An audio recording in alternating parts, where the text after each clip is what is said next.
How about another round for Brewsday Tuesday? Here is DreZ and Huck.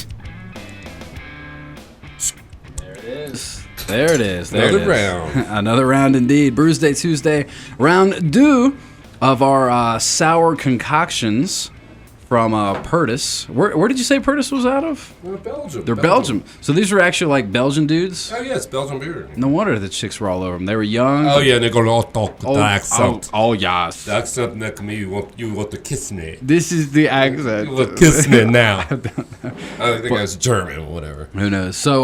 So we tried the first three, and we'll be trying to mix our own concoctions shortly. But you already have a mixed one. This is one of the guys. That's him, right? That's there. one of them. Yeah. On the box. On the box. This is the guy. You can't see it unless you're watching YouTube, but that's the guy. Speaking of which, might as well plug it. We do record all of our Brewsday Tuesdays on the Huck's YouTube channel. You can find them there. You want to give a little shout on your? Go ahead, give the rundown of all your social media and where can they find you? Huck's Beer Buzz on Twitter. www.hucksbeerbuzz.com for my blog and some other interesting things. And on Facebook, I am Huck's Beer Buzz. I'll be damned. You keep it simple for the people. On YouTube, I might have to give my real name, Jeff. Jeff. Oh, have you not let that slip? I mean, I'm working on that. It's complicated. You always post it on our Facebook page. I do. So you can find it that way. And if you search Brewsday Tuesday, we've got like 60 iTunes too. 60 shows up. Yeah, iTunes. And so if you search Brewsday Tuesday in either place, you should get it because there's like 60 shows or 60 half sessions. I do every this every is our section. 31st week, so That's this will be. And we've actually it's like 63 because we've done a couple. Sometimes there's triples, threes. So this is the one you just popped and poured for me. This is like their. This is their mix. This is the Brewmaster's mix. They're going to do what we're about to do. They did what we're about to do, and this is a 50-50 of the aged pale and the aged red, and we hated the aged pale. Hate's a strong word. Hate is a strong word, but we liked the red. It was a bit much. So, and this mixing up, this is good. I'd say this is better than either. I mean, this is better. The group is better than the individuals. You're right. Case. So this is interesting. Like it's, I mean, because the pale was way too sour, and the red was way too kind of sweet. Yeah. So this is awesome in between. I'm thinking what I want now. I got it figured out. I think I want a third.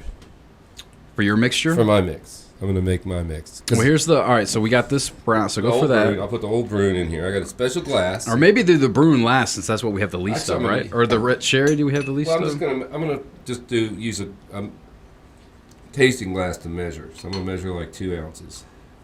Is there a mark on there? No, but this is like a 4 ounce. The glass has marks. Yeah, but I don't know. Oh, I'm glad that you cleaned these glasses before you gave them to me. They were pretty clean, relative speaking. Yeah, they were man clean, as my wife likes to say. All right, so you're doing a third, and third, huh? Yeah. I think I'm gonna try. I feel like the brown would be a good base. You're done with the brown? I am. I think I'm gonna do maybe not a third, a little over a third. I almost, you know what? I think I might do half brown. Okay. And then a quarter red, a quarter pale. Okay. I think that's what I'm going to go for. That might be terrible. I don't know. I mean, I can't see how it could be any worse than pale by itself. So that's a nice color. Okay, I'm not going to do what I said because I only have a third. So this is kind of looks like RC Cola. Okay. Remember RC Cola? RC Cola, it still exists. RC Cherry Cola. Cherry Cola? Did they have cherry RC Cola? I remember Cherry Coke. Drank the hell out of that when I was a kid. Yep. Not for long. Okay, yeah. Not good? Not really good. The third and the third? What do you think? Where did you go wrong? The brown? Because that's what I just put in mine. Probably enough red. I don't know about the brown. You like the brown.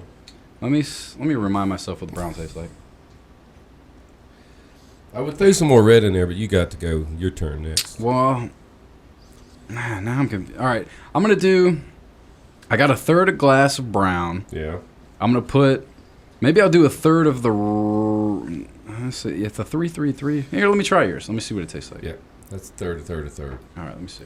Carefully measured with my Funkin' Wagnalls measuring device. Yeah, there's something not quite right about that. Yeah. So I think I'm going to add some of this 50-50. I feel like mixing all three is the wrong. Like the 50-50 did something right. Like I feel like you need to go either brown and pale or red and pale or red and brown. So let me just go red and brown for now and see how that goes. Oops. All right, Ted. Yeah. I'm going to do a third. So this is going to be like, I'm going to try and do like half of a third. Now we get, oh, geez. All right, so. That's probably a third. There's another line there. It was a third of a glass. The cup gets wider. And I'm going to try and do like half of that. So this is going to be like 75-25. Okay. So 75 brown, 25 red is what this is right here. About, give or take. I winged. In. I didn't exactly measure it like you did. Well, that's because I was drinking 8% beers in the previous segment. See, to me, I think that's more pleasurable palate-wise than yours. What do you think? Yeah. So I think that's what it is. Mixing all three is probably not the wisest idea. But, yeah, that's pretty good like that. It is. The 50-50 was really good, though. I like that one. I think I might have liked that. Let me get another taste of the 50-50. Some more. And let me see here. It's got a lot of head on it. Go ahead. Everybody likes that. There it is. Everybody likes that. There it is. I don't know why you're always complaining about that. I've never heard anybody say, I had too much head. Not me. Too much head. Not me, man. So. Well, this is it. So, I feel like there was something else I wanted to talk about. With yeah, you Floyd said Fest. there's something. No, you said there's something you did this week. I said how I went to Parkway and they didn't. Yeah, I thought there was something else you were telling me. That was it. Well, Floyd Fest. Okay, so Floyd Fest. Let's go back there. Come on, let's touch a little bit. I mean, you were out there for 5 freaking days. I was. There must be some stories. Anders Osborne comes out main stage, starts playing, tearing it up. But he's, how they are, playing the new stuff. It's okay. Then the thunderstorm comes. So we all run for cover. I mean, it rained like every day. Oh, yeah, rained. I mean, at least a little bit. Yeah, the next band canceled, and then it looked like there was another storm coming, and I was like, I'm wet, I'm cold, I'm tired, I'm sober. I'm going back and get some beer at the camper. So I headed back to the camper, and then the reports came in about 11:45 that they were back, and Nathaniel Ratliff was going to play, but I didn't make it back, and I'm really a bit sorry. I'll have to see him. I'll see him somewhere else this summer. I swear. You have to, man. I will. I got to catch him at Firefly. That might have been the. But I was really disappointed about Anders because I'm a big fan of Anders Osborne. So the next day, I would say how disappointing about the next day he showed. Oh yeah, about Greg. Yeah, but we had word. We knew that was coming.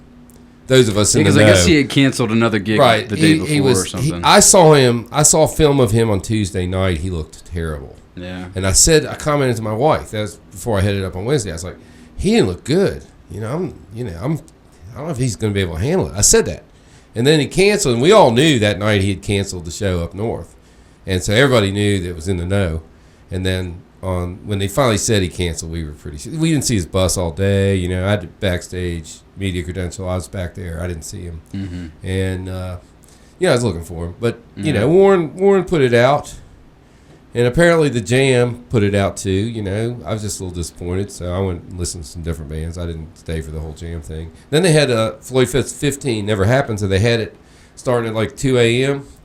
down by the pond. They set up a new stage. And at 2 a.m. Yeah, 2 a.m. to 7 a.m. they had Floyd Fest 15 right, the last Saturday night. So people were up all night. People were looking rough on Sunday. I bet. But anyway, Anders came back and played a full set. Mm-hmm. And he played On the Road to Charlie Parker, which is like my favorite Anders Osborne song. So you were in the zone. Yeah, I was in the zone, and he was hammering it. He used to be, kind of like Tab Benoit. If those of you know him, know what I'm talking about. And he's pretty straight and narrow now. And so I thought his music was better before, but people got to live, so it's all right. But it was he really laid a set out there.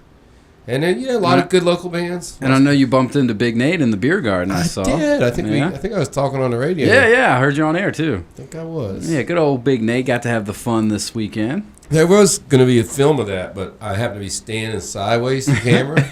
You're like, nah, I rejected it. Somebody had filled my shirt with something. Of course, somebody told me, said, well, we know you're really a beer guy because you look like one. If I lose my beer gut, I don't have my credential. That's right. You don't even need There's a whole set of jokes there, too, There you go. You got a good tool, build a shed over it. Oh, aren't you? Look at you. My granddaddy. This is great. That one. All right. This is great. So, all right, how about this, man? Let's untap this 50-50 first. What do you think about the 50-50 that they made? Their 50-50, it's 50% of the age red, 50% of the age pale. I'll bring that up to a 4. I like the 50-50. I think it's a great mix. I do too. It really is. I'd say it's probably the best out of the 4. I give it a 4.5. All right, and I'm gonna give mine a 2. Yours was not great. I don't know if I'm not gonna put it. It's not on the Untapped. I'm not putting it on the record. Mine's not gonna get on the record on Untapped either. But I'd say that the brown with the red, doing a kind of a, I guess it was probably more of a 2/3 sort of deal. So probably like 2/3 brown, 1/3 red. I think is what it ended up about. Yeah. Yeah, so it's all right. I'll give that maybe a 3.75. Anyway, we're talking about Untapped, by the way, with our ratings. So in the interest of full disclosure, I did bring a Black Abbey 5-point India Pale Ale from, I don't even know where from. Somebody gave me this in Florida. There, I'm just too slow here. I guess it's 5 Points Brewery. Talking to the microphone. Black Abbey. 5-point brewery. So I'm going to use that to wash down the taste. To cleanse the palate. Cleanse the palate from the sours. I'm going to unsour my mouth before I go home. Yeah, so I guess the takeaway of this is, like you mentioned before, united, they are much better than individual, I would say, all around. Right. The 50-50 was really good. And, of course, if you like sours, man, grab that aged pale. It was super sour. But most of the sour houses do mix their blends. They make barrel age them and they mix them all together, and that's how they make them. So, we did a little bit of that ourselves here, and I think it was fun. Yeah, and if somebody else wants to do it, it's Petrus and the kit. It's a kit. What's the kit called? A mixed 6-pack. It's got the glasses and the brewed, blended, and savored by connoisseurs. And there you go. There you go. All right. Well, thanks to the Belgians for hooking it up with the kit and letting us have a little fun with it. And look out for Petrus. And coming up next week. I'm not even sure what we're doing next week. We got 2 choices. I think.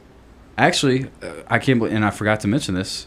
It is August. Oh yes. Craft Beer Month. Virginia Craft Beer Month. So we got to celebrate, and I think I have a Virginia Craft Beer brewer coming into the studio for Brewsday Tuesday next week. I haven't locked it down officially, but I'm fairly certain that we will have a brewer of one of my actual favorite Virginia breweries out here next week. So, that's to come. That's next week on Brewsday Tuesday. Hopefully, ideally, either way, it is Craft Beer Month. So we need to. We'll have some Virginia beer. Either way. Yeah, either way, it'll be Virginia for sure. And we will take a quick break. Huck, as always, I appreciate you, man, coming in. HucksBeerBuzz.com, all that good stuff.